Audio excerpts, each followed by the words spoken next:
in our own existence that didn't exist until we spoke it and we thought it, then we declared it, or we spoke and then we said, or however you want to phrase that. And next thing, that which we spoke, that's which we declared, that's which we stated is, and it becomes. There's not one thing in your presence right now, be it a shoe, the chair you're sitting in, the computer or phone you're listening to this interview on, that was not first a thought. And then that thought was materialized, and it was materialized out of the birth of one's idea. Well, whose image are we created in? God's image. So we are doing nothing but replicating and being, some people get offended and call it blasphemous when we say, we're gods within ourselves, but aren't we? I mean, if God is within us, that makes us part God. You know what I'm saying? And I think it's the narcissistic, egocentric belief of mankind that wants to make that mean something other than what it's meant to mean, and that is that we're all connected. We are all from source, and this divine, immaculate source that we spawn from is ever present in all that we do. The problem is the further that we move away from it, the less godly we are, and the less we reflect that divine, loving presence, which is God. Well, that's a beautiful, beautiful thought. It's funny. I didn't know if you were going to call in, and I did invite Lynn Williams to join us. Do you know Lynn Williams, who runs the Facebook site as well? Are you familiar with Lynn? Yes, I'm very familiar with Lynn. I got Lynn on the line right now, and Lynn, I'm thanking you for joining us today. And I know we're all really honored, Dr. Young. And I know, Lynn, you might have some questions, but I really think that Dr. Young could teach us a lot about how you become so successful. And of all of our wonderful people that we have in our family, we call it Ohana here in a way, I think you've been able to build your marketing up and make yourself seen throughout the world and get on national TV. It seems like what you've really been able to achieve great success. So can you give us a couple of clues how you went about building up this wonderful connection that you have now with media? Well, is that question for Lynn or for me? It's for you. Good morning, everyone, by the way. Good morning, Lynn. Dr. Young, I was just listening to what you're saying, and I really enjoyed all that information. It's very similar to the things that I believe and have said to people, too. I really enjoy your postings. And this is the first time we've ever really talked, so it's nice to meet you. And to let you know that I really do enjoy the wisdom that you share with us. And Cindy and I were discussing you and, your success and how you've been able to promote yourself and build your business up. And I've always watched you from, the postings you've made over the years in our group about going and speaking and doing your coaching and the books and all the things that you've done that really have helped you achieve success. I do believe you could offer some valuable insights, especially to some of our newer members and some of the old ones too, who are still struggling with how to turn the spiritual training and knowledge and awareness that we have into something that we can also use as an income, to create income so that we can live our dreams and actually be able to live off of make enough money to live off of, because a lot of ministers are struggling with that. So whatever you can offer to help them learn what they need to do to start to create the success that you have would definitely be welcome. Well, the first thing that I want to say is that stop seeking success. That is, seek purpose. Your gift will make room for you, and your talent will bring you before great men. Seeking success is like trying to attempt to hold the waves of water by cupping your hands at the mouth at the edge of a beach. That's not how it happens. It will not happen. And God does not reward selfishness. There's two types of selfishness. One is when you know for a fact that how can you help someone else until you helped you. That's a good selfishness. But when the other selfishness is, hey, look at me, I'm over here, that's not going to work, and it's not going to work well. I guarantee you, as a matter of fact, it's going to bite you in the butt, is what it's going to do. The other thing is being inauthentic, where the things that you say, the things that you do, are things that you have plagiarized or copied from someone else with the intent of of just being narcissistic would probably be the best word. But the truth is, my brand and the success of my brand has been because I've been committed to evolution. I remember I get a lot of questions where people will say, the University of Sedona is not without controversy. And, I went to University of Houston, which is a traditional Western institution, and then I do University of Sedona, which is about as non-traditional as you get. Yeah. But when I was investigating the school, what I found was that, okay, here are all these people from around the world, notable people. I'm talking from royalty to,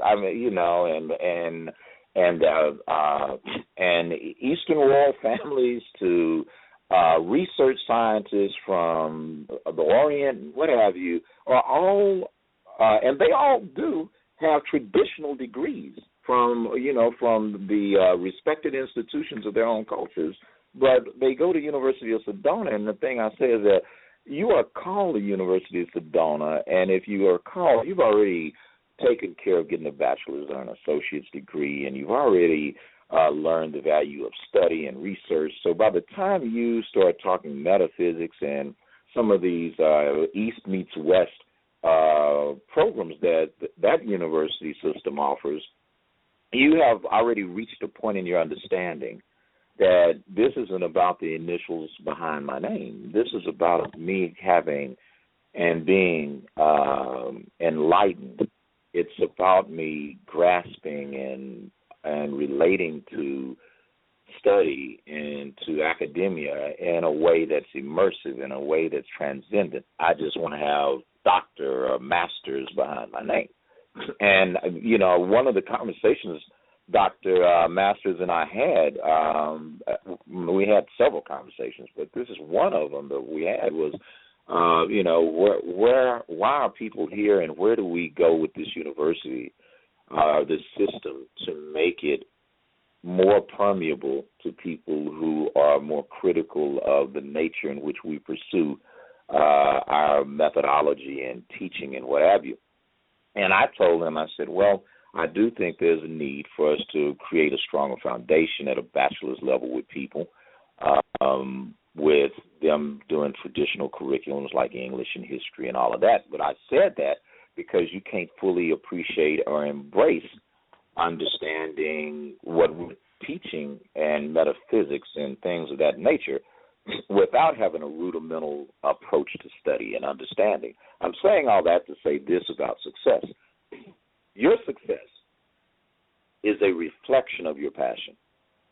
It is a reflection of, every article I wrote it with the same intention that I wrote the last one. And what I mean by that is I wanted someone to read it and go, damn, I never thought about that. I wanted someone to read it and go, yep, that's me. I wanted someone to read it and laugh. I wanted someone to read it and feel convicted. I wanted someone to read it and almost be silenced and realize that, man, I've been thinking this way all this time and I was wrong. And then I wanted people, because I've gotten a lot of people that came back and said, well, how can you say God and use profane language? And I'm like, do you think God really gives a damn about the word damn? I mean, really? I mean, because do you think you can say a word he hasn't heard? Do you think that there's a way for God to be just in shock that you had a certain thought? Again, remember, this is a being that fashioned not Earth, but galaxies, solar systems. He, the things that we call science are nothing but his amusement. We start talking quantum physics and the field and all of this stuff. To God, that's but fodder.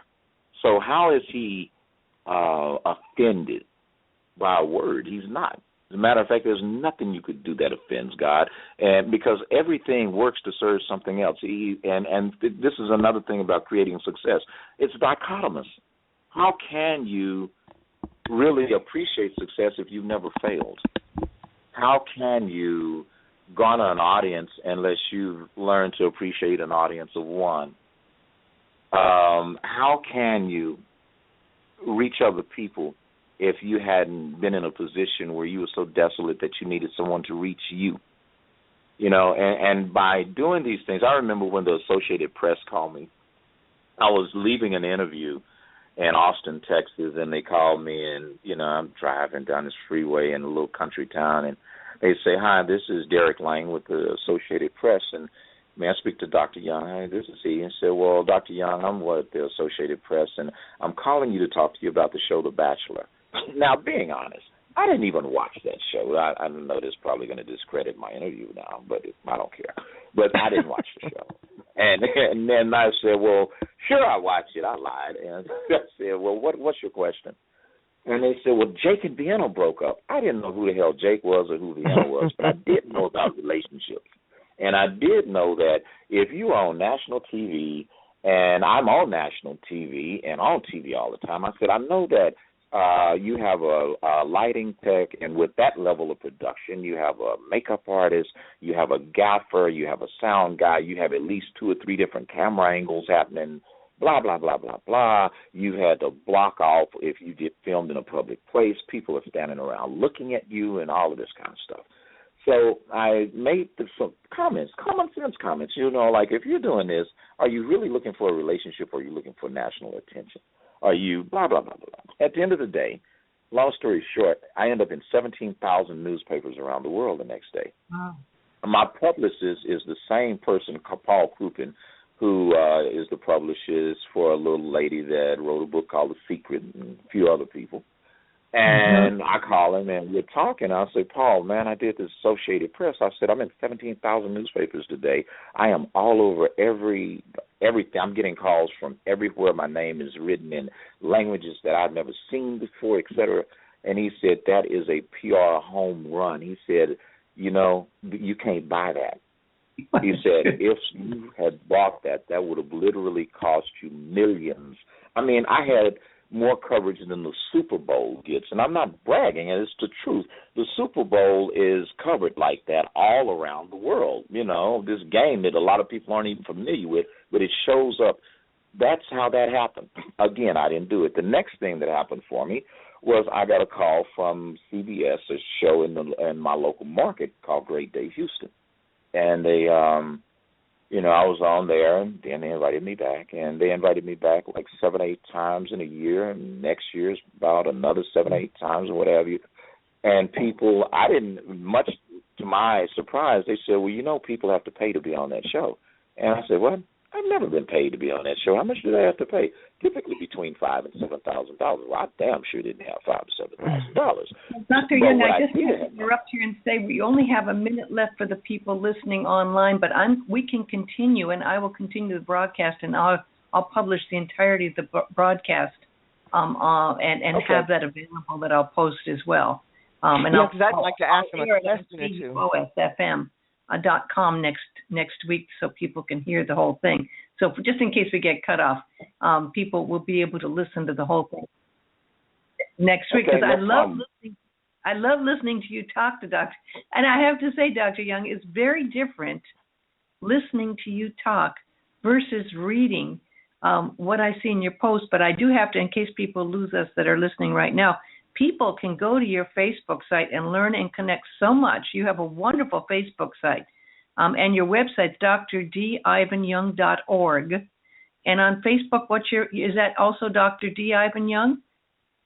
Yes, on everything, it's Dr. D. Ivan Young, Instagram, Twitter, Facebook, the .org website, Periscope, you name it, we're there. We're on LinkedIn. It's all of our content is well, it's well distributed, and I invite everyone to please listen to it. Absolutely, and I've been mispronouncing your name. I think it's Dr. It's not Ivan, huh? Well, the